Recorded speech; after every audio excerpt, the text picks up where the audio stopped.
It was a peaceful morning, just like any other. Birds chirping, the gentle ripple of water from my lake, and a breeze carrying the fresh scent of pine from the nearby woods.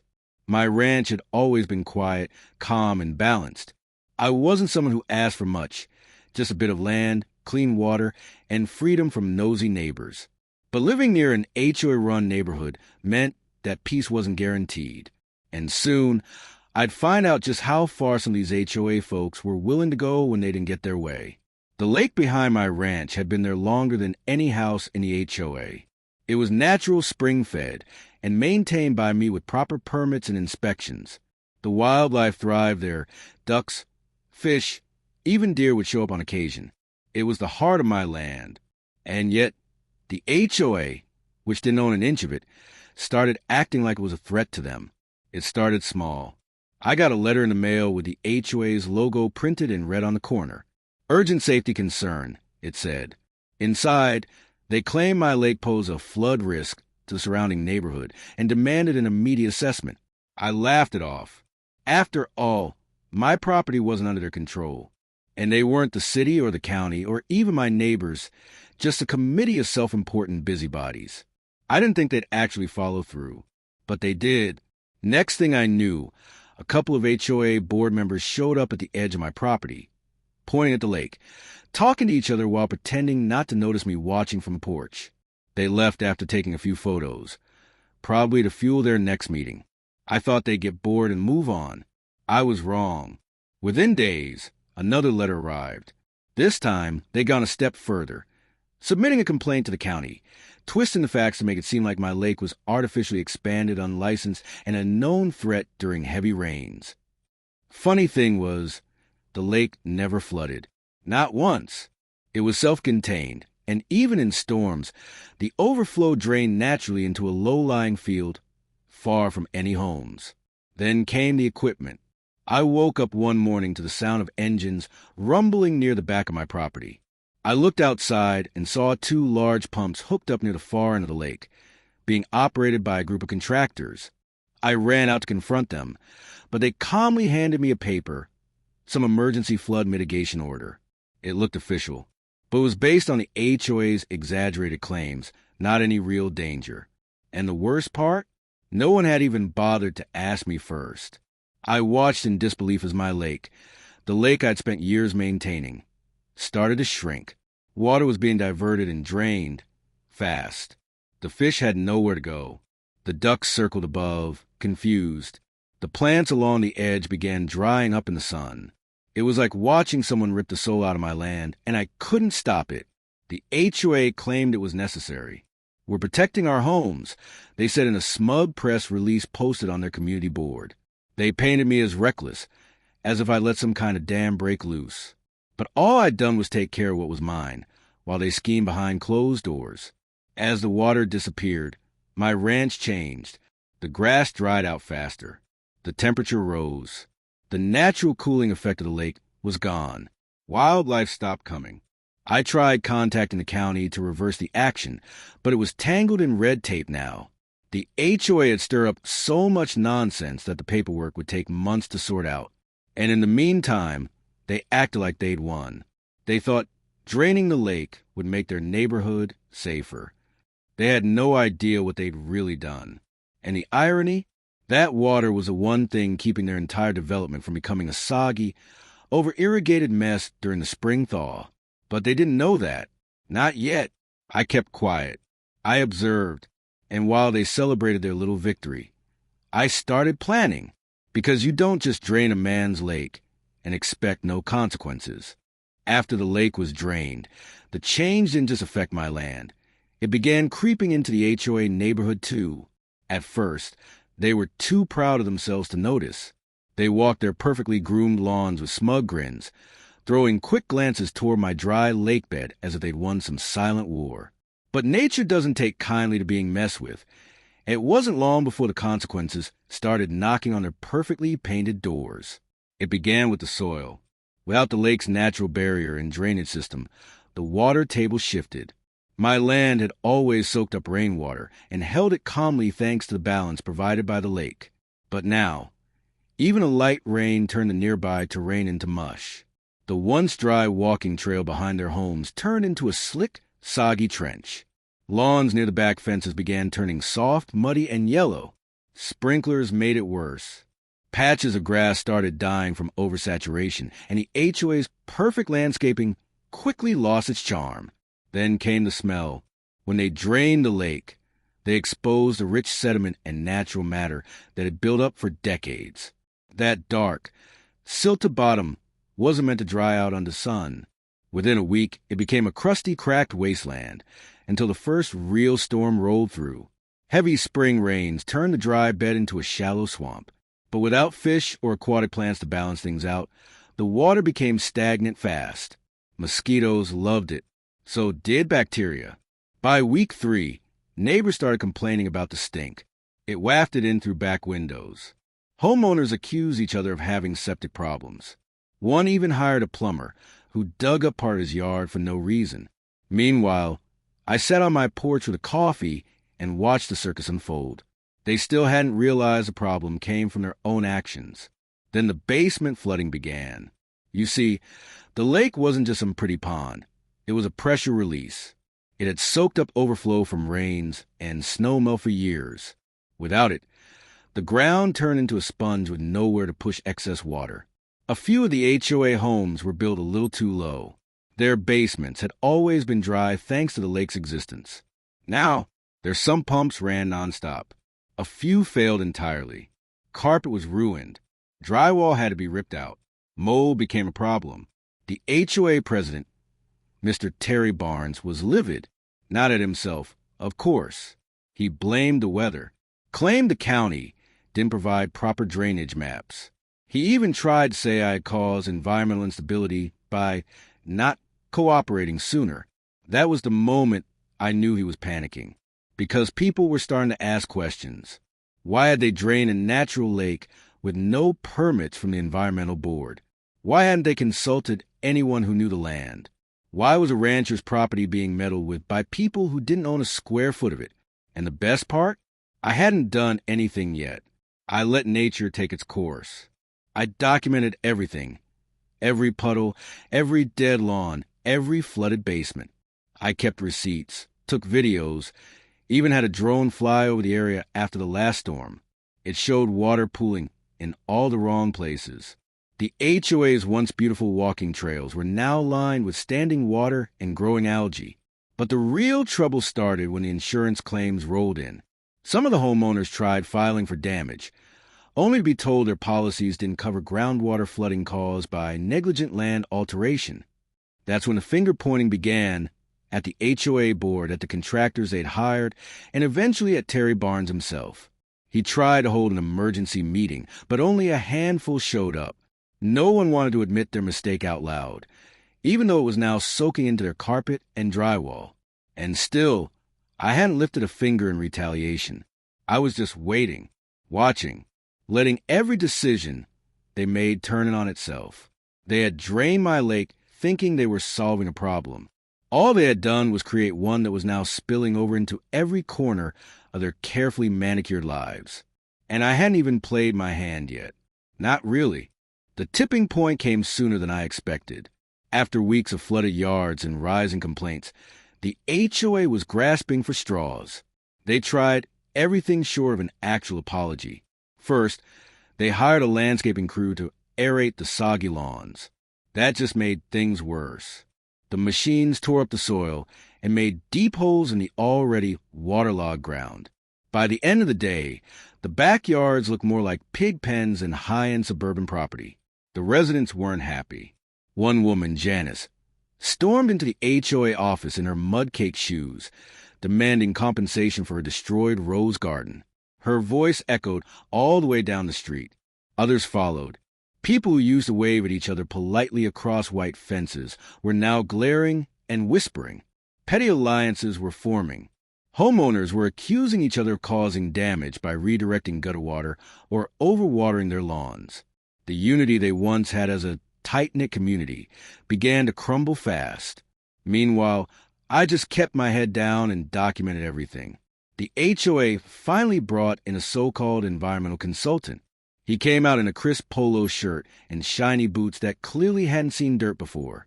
He poked at the ground with a metal rod, looked around with a clipboard, and left in under 30 minutes.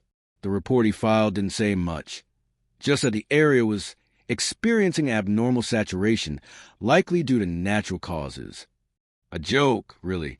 And more importantly, not helpful to anyone trying to claim insurance or demand reimbursement.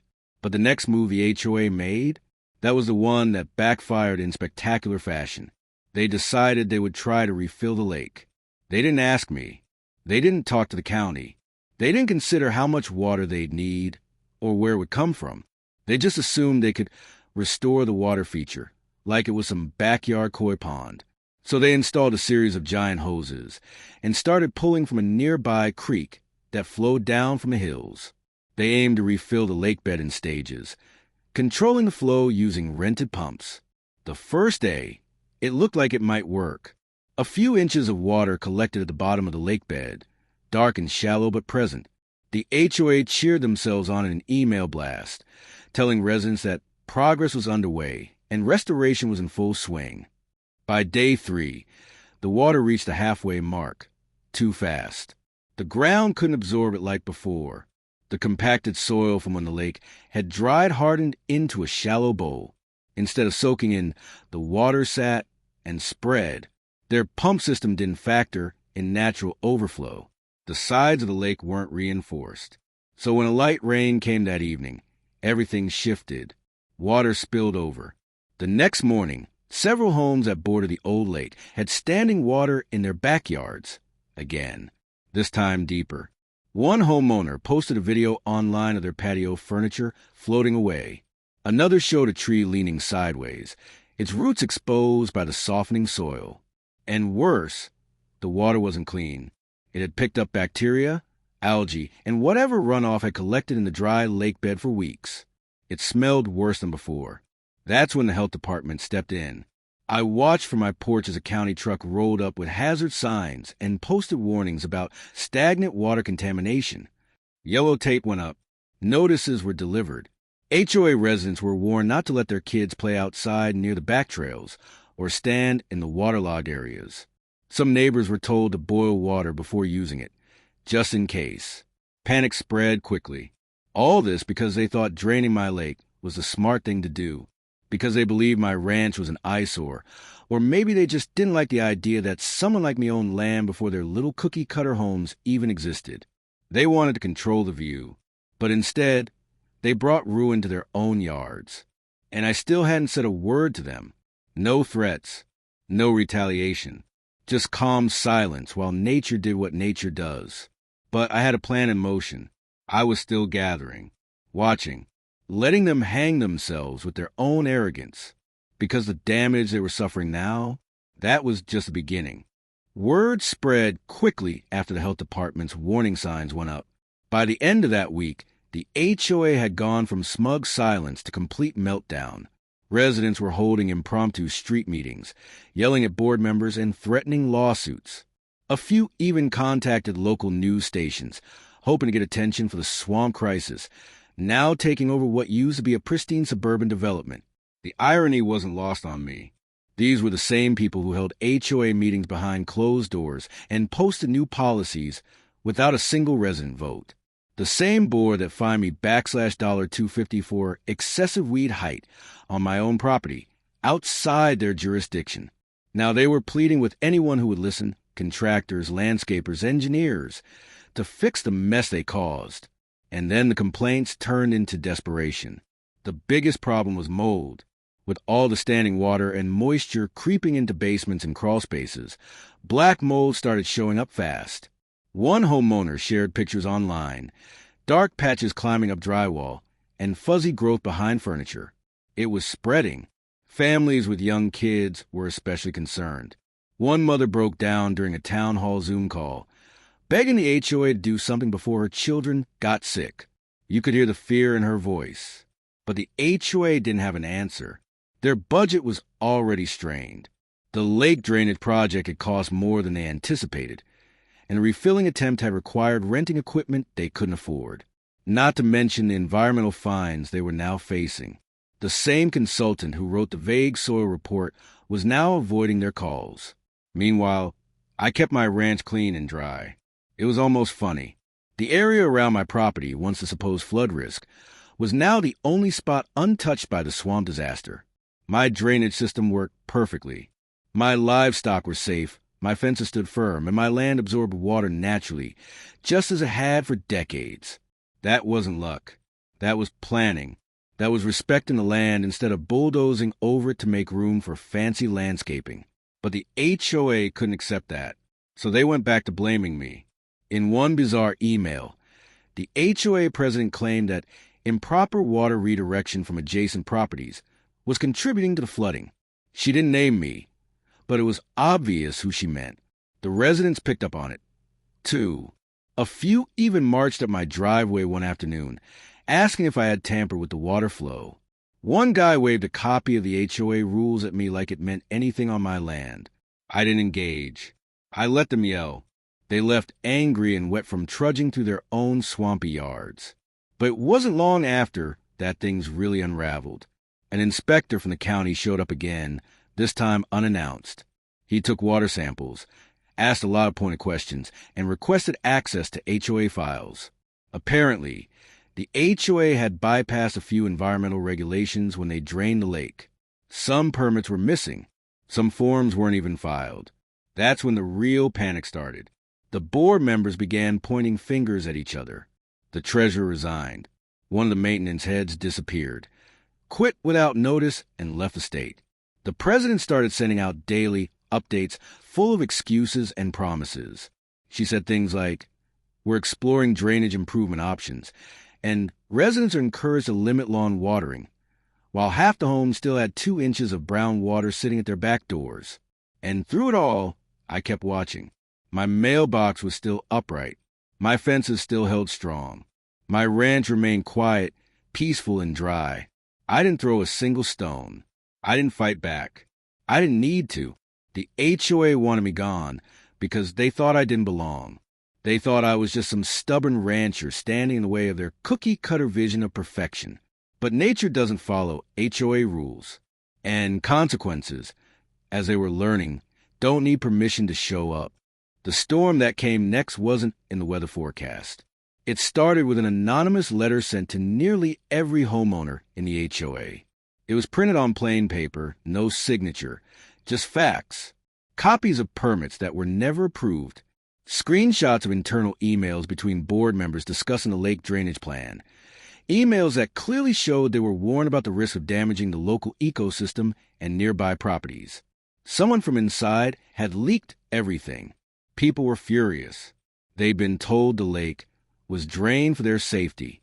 Now, they were learning it was actually a rushed decision to prepare for a future development opportunity. In plain terms, they wanted to make space for a tennis court and community plaza that no one had asked for. The lake was in the way, so they got rid of it. Consequences be damned. The letter also showed they ignored reports from local engineers warning that altering the drainage without proper infrastructure could backfire. And backfire it did. I watched a neighborhood meeting from a distance. Dozens of chairs set up in the clubhouse parking lot because the community center was too moldy to use. Homeowners were screaming at the board, demanding resignations.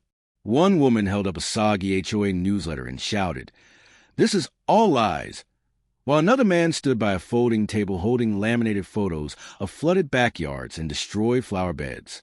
That's when the lawsuit started. At least 4 families banded together and hired an attorney. They were suing the HOA for property damage, negligence, and failure to disclose environmental risks. One of them, a retired veteran who had spent his savings on a backyard patio, was nearly in tears as he talked about black sludge creeping into his basement. Another, a young couple with twins, said they were forced to move in with relatives due to respiratory issues from mold. The HOA president stopped showing up to meetings after that. Emails from the board slowed down, and when they did come, they were cold and vague. Pending legal review. We're working with outside consultants. Please be patient. But patience had run out months ago. Residents stopped paying dues. Maintenance crews didn't show up. Lawns went uncut. Sprinkler systems broke and stayed broken. The once shiny neighborhood entrance sign tilted to one side after a windstorm, and no one bothered fixing it. Meanwhile, I stayed quiet on my ranch. They hadn't bothered me since the swamp formed, and I didn't push. I had a few local journalists contact me after the story started spreading, but I declined interviews. Let the facts speak for themselves. Let the residents figure out what kind of leaders they trusted with their homes, their families, their futures. One morning, I noticed something new. A few trucks were parked outside the HOA office. Not contractors. These had government plates. Turns out the EPA had stepped in. The lake had been part of protected watershed, and draining it without proper procedures violated several federal and state codes. The board never disclosed that either. Now, the HOA wasn't just facing lawsuits from homeowners. They were under federal investigation. A temporary management firm took over operations. Their first move was to close the office for internal audit. Their second was to issue a community-wide statement confirming the HOA had acted outside its legal boundaries. They promised transparency going forward and said they were reviewing all previous decisions. That was their version of admitting guilt without actually saying it. But here's the part that made me shake my head.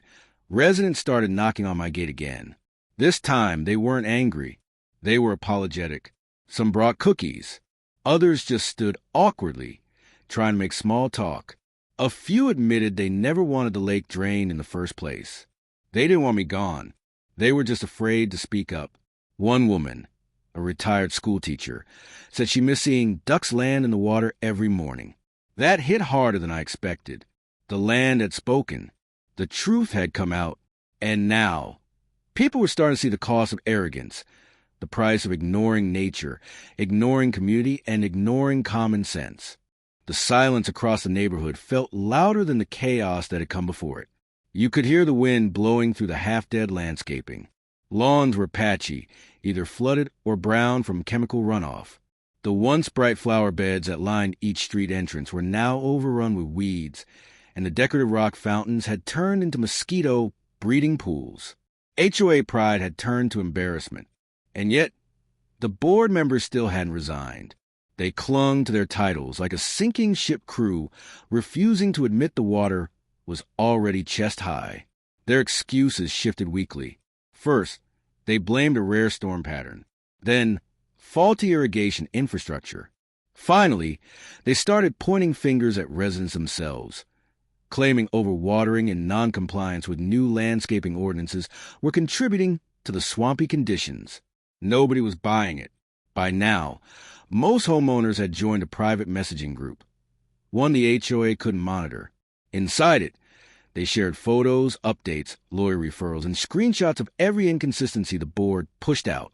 Someone even uploaded drone footage that showed just how widespread the water damage was, contrasting it with older clips when the lake was still thriving. You could practically see hope drain out of the community, like the water the HOA had so proudly removed. It didn't take long for someone to suggest a recall vote. The process wasn't quick. There were bylaws to review, legal thresholds to meet, and plenty of paperwork. But people were motivated. The petition filled up in days. Residents who never attended meetings before were volunteering to canvass the neighborhood. Retirees, busy parents, and even college students home for summer break pitched in. They wanted their community back, and they wanted accountability. Meanwhile, I kept getting mail. Some letters were anonymous. Some were handwritten apologies. One came from a teenager thanking me for not fighting dirty when things got ugly. Another was a formal letter from the temporary management company requesting a discussion about future cooperation now that they were exploring rebuilding the lake. They even offered to name the new water feature after my family ranch. I didn't reply, because this wasn't about a nameplate or recognition. It was about what happens when people get drunk on authority and forget what responsibility actually looks like. These HOA board members weren't monsters. They were just folks who thought they knew better, until the consequences of their arrogance spilled into their own yards. They treated the land like a tool, the rules like weapons, and their neighbors like obstacles. And now they were paying for it. Local real estate agents had started quietly advising buyers to avoid the area. Property values dipped, Not just because of the flooding, but because of online reviews and public records now associated with the neighborhood. Google searches brought up environmental violations, lawsuit filings, and community unrest. One family who'd moved in just 2 years earlier was already trying to break their mortgage. But through all of this, I noticed something strange. The neighborhood started to change, not just physically, but emotionally. You could feel it. People were talking more, sharing garden tools, trading tips on mold remediation, setting up volunteer cleanup days. For the first time in years, it didn't feel like every yard was a fortress. It felt like people were learning, maybe for the first time, that they were stronger together than under the thumb of a few power-hungry board members. Kids even started playing near the edges of what used to be the lake bed again. One group had turned a dry slope into a makeshift BMX track. Another section had become an unofficial dog park.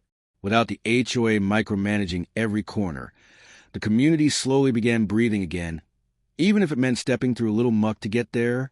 And on one particularly clear afternoon, as I was repairing a section of fence, a man walked up to me. He introduced himself as a homeowner I hadn't met. Someone new, someone who had moved in after the worst of it had already happened. He thanked me, awkwardly but sincerely, for standing my ground. Said he wished more people had done the same earlier. I nodded, didn't say much, just handed him a few nails and helped him fix a broken gate on the other side of the shared boundary. No papers signed, no meetings held, no approval required, just neighbors helping neighbors. Weeks passed, and the swamp that had once been a pristine lake was still a harsh reminder of what the HOA had done. Yet amid the chaos, something shifted. The HOA board, once arrogant and untouchable, had lost its grip. Their silence spoke volumes. No more glossy newsletters boasting about community beautification or pretentious notices about mailbox colors. The bulletin board near the clubhouse remained empty, just faded pushpin holes and curling paper corners. But nature wasn't waiting for the board to act. With the water gone, the wildlife that once thrived around the lake began to scatter. Frogs croaked from new puddles in backyard patios. Mosquitoes thrived. The neighborhood, once celebrated for its serenity, had become noisy with complaints and buzzing pests. Homeowners walked around with bug zappers and cans of repellent instead of tennis rackets or gardening gloves. Some folks even hung up mosquito netting like it was a jungle safari. And the smell? That was the worst part. Rotting plants, sour mud, and mold crept into every open window. You couldn't escape it. Kids who used to ride their bikes through the neighborhood now stayed inside. Some residents even moved out temporarily. Hoping things would improve, realtors took down for sale signs because they couldn't find buyers willing to gamble on the mess. Still, the board didn't say a word, but they watched. I knew they did. Surveillance cameras they once used to find people for leaving trash cans out were now trained on their own driveways. One board member installed a 6-foot privacy fence overnight. Another removed the HOA bumper sticker from their car. The rest simply stopped showing their faces altogether. Then came the town hall. It wasn't an HOA organized meeting. It was arranged by the residents themselves. They booked a local school gymnasium. Plastic folding chairs lined up in perfect rows. A long table at the front with microphones. No catered snacks or printed schedules. Just plain truth. People brought their own photos, water samples, even receipts for damaged property. One by one, they stood and told their stories. A mother talked about her son's asthma flaring up from the mold. An older man showed pictures of his flooded garage and destroyed tools. A couple shared how their garden they'd spent 5 years nurturing had been drowned in a single week. The crowd listened in silence, then erupted into applause after every speaker.